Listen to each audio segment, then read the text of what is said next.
Hey ho, Webbies, Senbri here. Even though it was weeks ago, I'm still so stinking pumped after the Starfield Direct. Anybody else?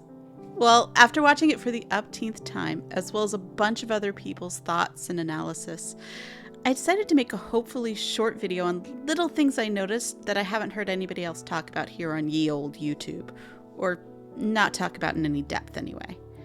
I'm sure this stuff has been analyzed on forums and message boards, but I'm not on any who do.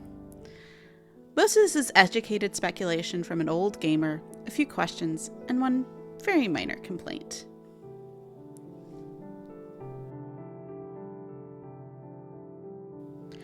I wanted to start with the star map, specifically this part up here in the corner.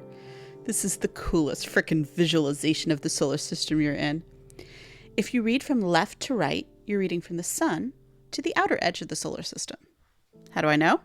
Because this little planet at the edge has one moon, and this one by the sun has two. Cool, right? You'll also notice that planet number 3 is green on the minimap and has an important location on the full visualization.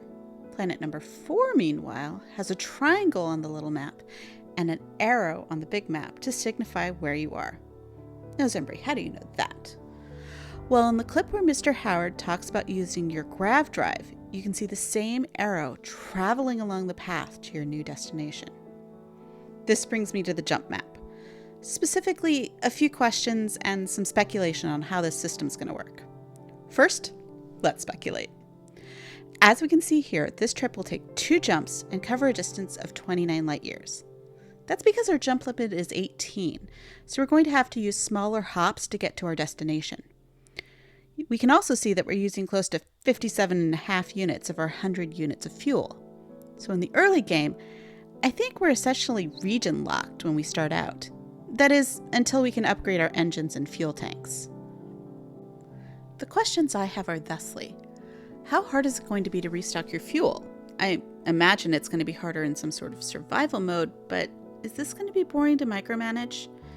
And second question, can we jump when we have too much cargo? Because look here, too much cargo. If we can, which the jump button isn't red or something saying it's unavailable, I would assume it's either going to lower our jump range or burn through more of our fuel. With all this in mind, let's jump, pun intended, to a view of the shipbuilder. Here we can see our fuel amount, jump distance, crew capacity, shields, hull health, but I want to focus in on a couple of other things. Look here. The cargo capacity is 1580 and the shielded capacity is 0. I think this might have to do with smuggling. It makes sense to me that the scanners we saw at New Atlantis might just miss your contraband if they're in a shielded cargo bay. Next, over here at the reactor, we can see we have a pool of 40. Even though there's only 38 ticks in this section up here, and yes, I counted, I'm confident that this is the amount we have to play with when we get to this screen. See, I bet this person only has a 14 reactor, or 16. Maybe core systems need 2? We can see here that each system has their own capacity to have power, but a reactor doesn't have enough spare juice to fully power everything. This is what I think Mr. Howard was talking about when he talks about power allocation and how important it is in ship-to-ship combat. I also wanted to quickly highlight our weapon options: laser, ballistic, and missile. At least, I think that's what they mean. I'm pretty sure there's other weapon options for ships, though. Why? Because back on this screen, it says PAR, which I'm guessing this ship has particle weapons. But maybe laser weapons and particle weapons are the same thing. I don't know. Speaking of weapons,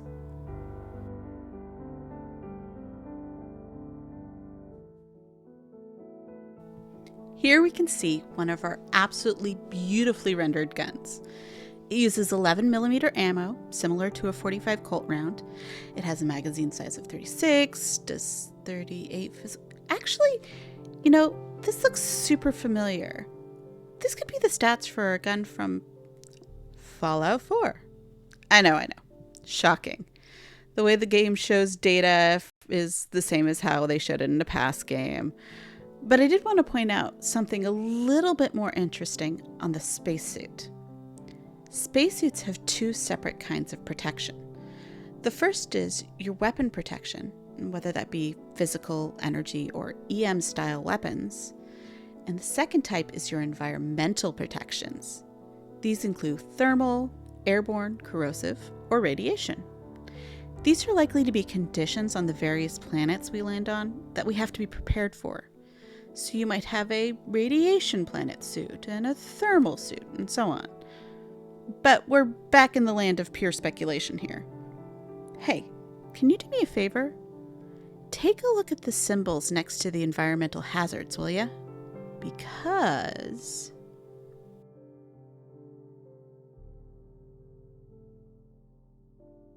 Now this is a stunning vista, but we're interested in the lower left-hand corner.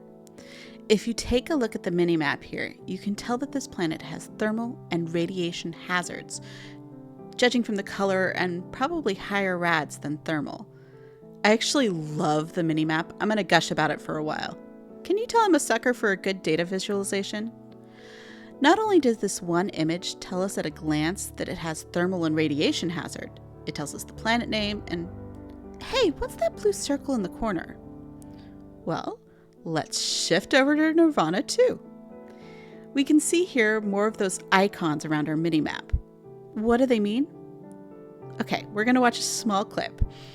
As we watch it, you'll see as they go into the fight, you can tell they're location markers. They spin around the minimap as we, the character, reorient ourselves.